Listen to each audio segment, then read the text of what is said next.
Hey, it's Gothy and I'm here to do a cross stitch haul. This one has been a little delayed. I get psoriasis outbreaks sometimes, and I went and got my eyebrows and my lip waxed, and they broke out. So they still might be a little bit red. They're still very much itchy and irritated for me anyway, so they're probably still red. So that's why I've kept holding off on doing this.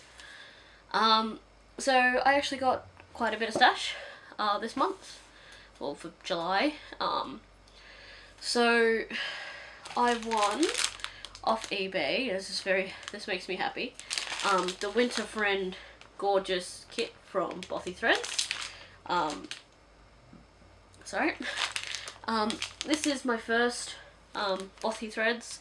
I have one of the gorgeous patterns from one of the magazines, I think, but I just haven't actually done it. So this is one of the ones I actually wanted to do. I'd like to get a hold of the ones with the foxes as well, but this is my first Buffy Threads. I will be starting it this month because last month was a Count Your Stitches competition.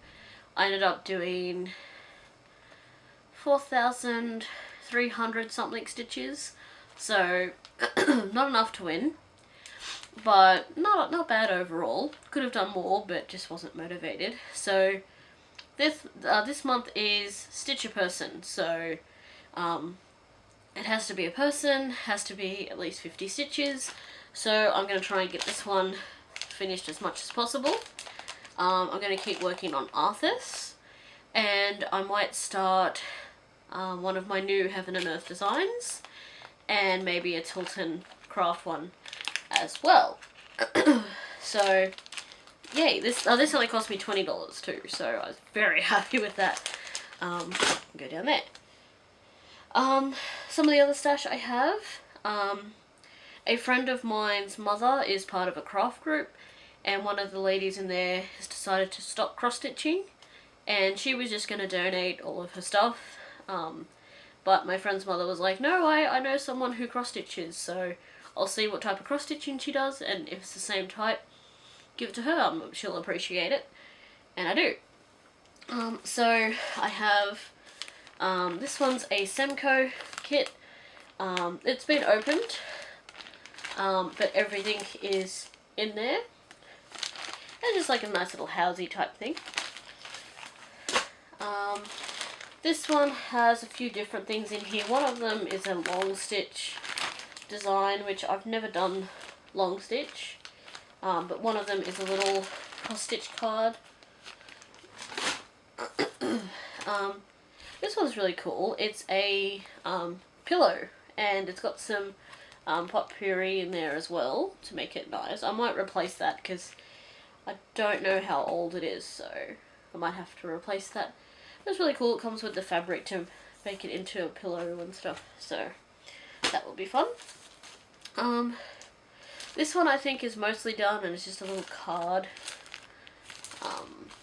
But either way, I've got the patterns.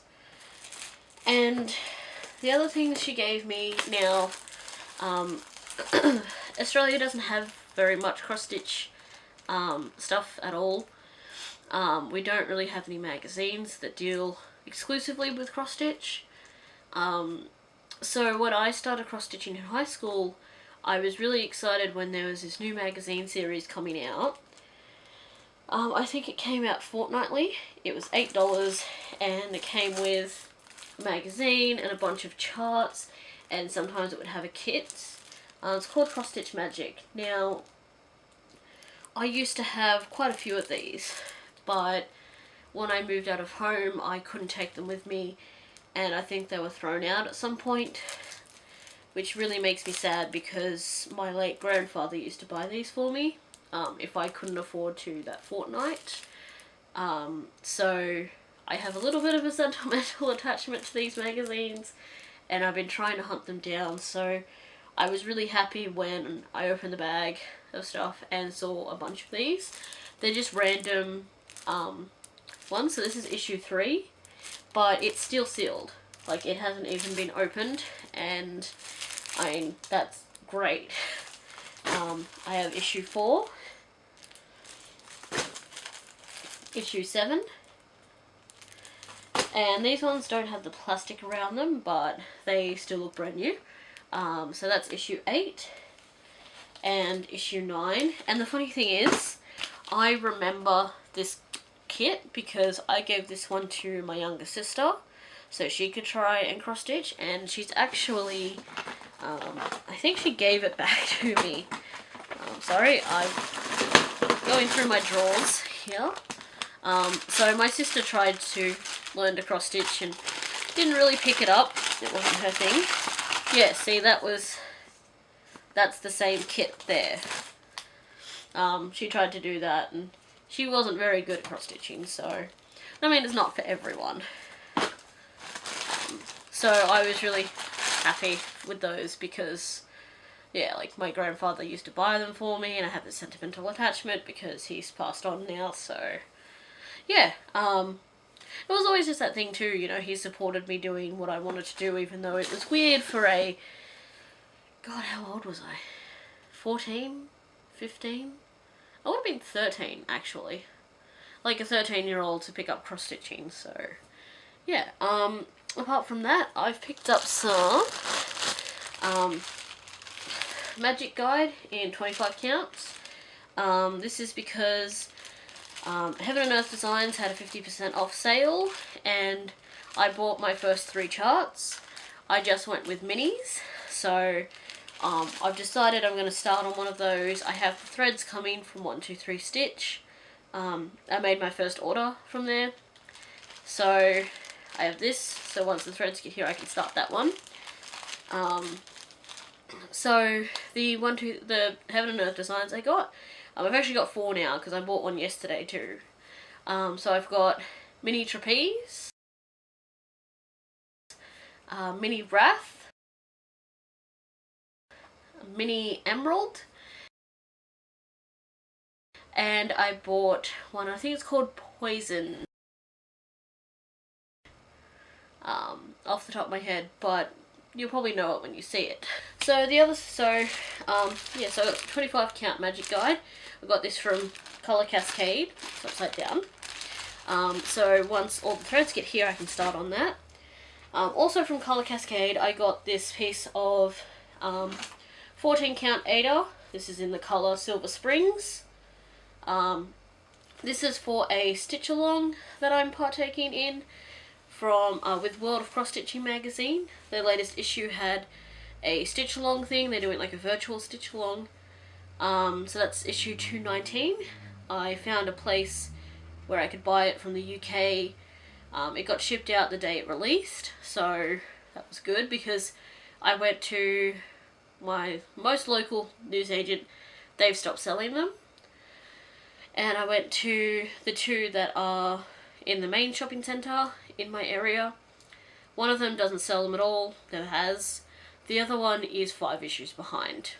So I really wanted to take part in this because this is the first time I've done a stitch along. So I ended up just buying it online and did it that way. So that's really cool.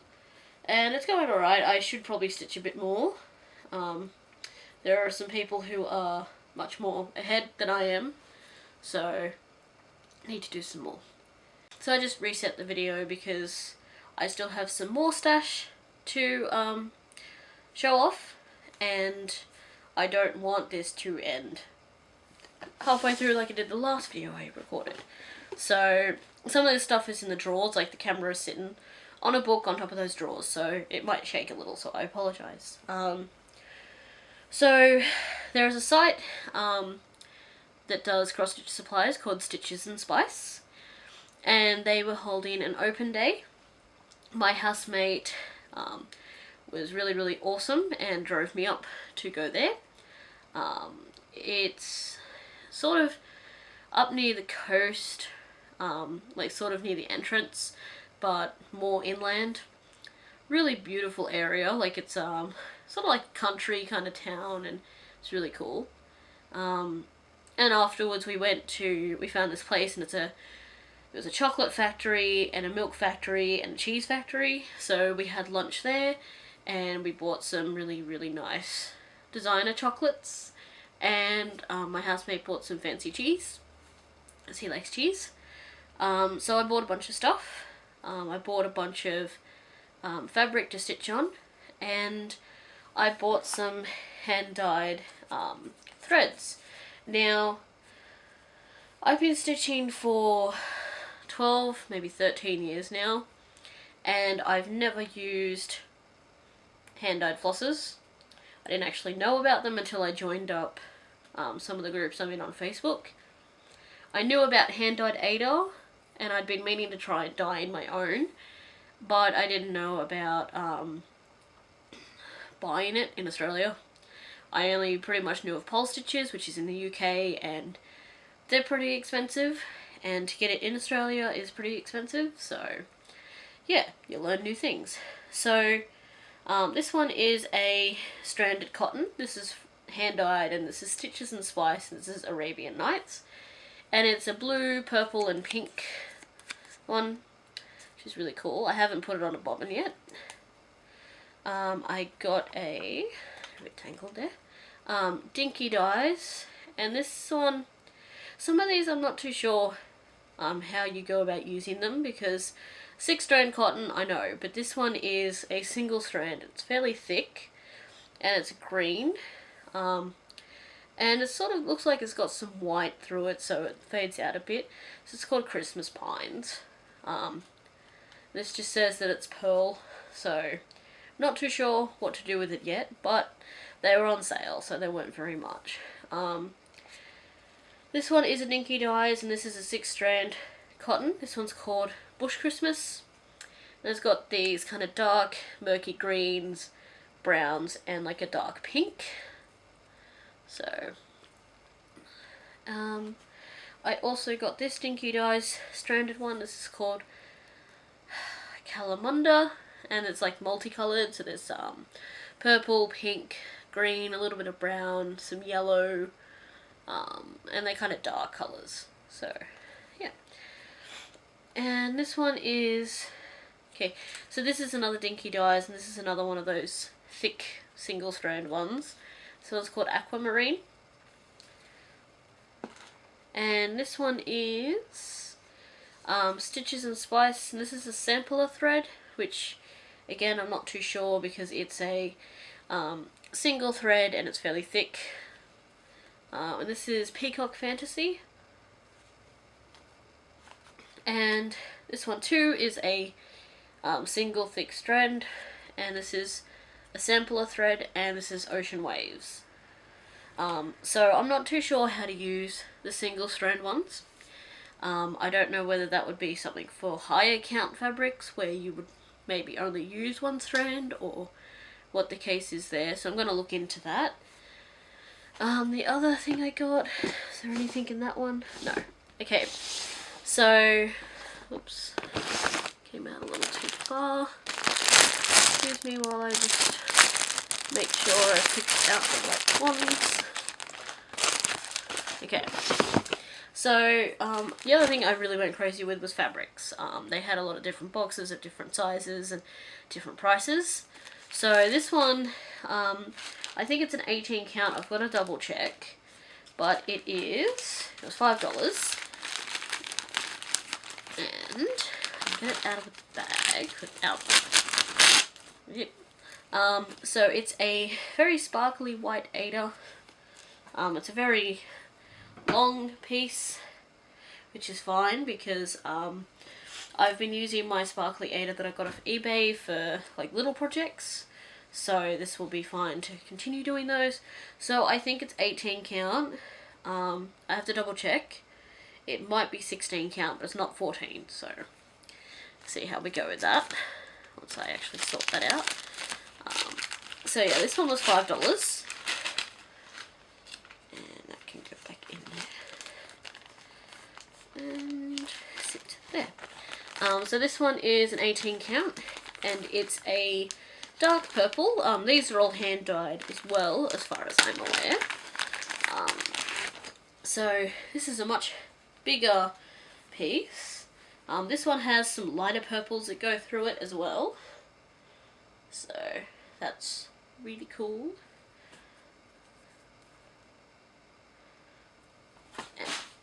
Didn't mean to drop that. That didn't go to plan at all. So yeah, this one is an 18 count. Again, as far as I can tell, I'm going to double check with the 18 counts.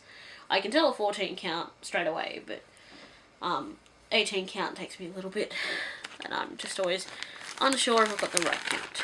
So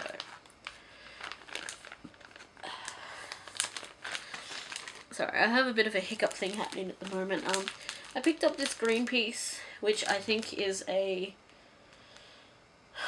might be a 28 or 38 count. It was $1, so I'm going to work out what count it is and then just do some test stitching on that, because I'd like to expand to different counts of Ada and different like linens and stuff, because at the moment I mostly use 14 or 18 counts. So this one is an 18 count, like I said. So this one is called Midnight Magic. The other ones don't have names, this one does. This is a smaller piece. This one was, I think this one was 15. But yeah, it's got some lighter and darker blues through it, which is really cool. That one went to plan. And like none of these have projects assigned to them or anything, they're just random fabrics that I might find something that I want to do on these ones. Who knows? So these ones are all fairly even colours. These are 14 counts. So this one was $2. They're all different sizes and stuff too. Another 14 count, which was $1. These are all like sort of folded over, so they're actually bigger pieces than they appear to be. This pale green was $3 and it's 14 counts. I have another hand-dyed 14 count, no that's 18 count, yeah, 18 count for $5. It's like a slightly lighter purple, and it's got a few little dark splatches through there. A $2 14 count, another $2 14 count, is just slightly darker green than the other one, and a yellow for $2 as well, 14 count. So I didn't really buy much else. I was eyeing off some of the patterns because they had a lot of patterns there, but I didn't have a lot of money to spend, which really I should be used to by now. But yeah, I bought a few things and I'm quite happy with that. So next time I have a better idea of what might be there, so I can plan a bit better money-wise. That closed. Just. Okay. So like I said, like my stuff's here. So these are gonna be, I'm gonna put these on bobbins soon. I'm gonna get a new plastic case for them, so like this, and they're gonna be for specialty threads. So if I get any metallics or hand dyed, I'm actually thinking, because I have a packet of RIP dye in my drawers somewhere actually, because I was going to try and hand dye some Ada. I'm actually thinking when I do that I might try and hand dye some floss and just kind of give that a go. I've seen a few different tutorials on it and a few people use different dyes, but some of those dyes are really expensive, especially to get into Australia. So I don't know. We're going to give it a go. I mean, it can't hurt. I just go and buy a couple of white skeins of floss. It cost me $2-3 and I've already got the dye, so might as well. So if that goes well, I'll probably show it off because that would be pretty cool. And that's all I have haul wise. I haven't bought any other patterns except for the Heaven and Earth Designs ones, which I'll be splicing in to the video, so you'll get to see which ones I'm talking about. And yeah, that's about it for now. I'll be doing a cross stitch update as well, so that'll be up in a couple of days maybe, see how I go. Yeah, and that's it for now, so see you later.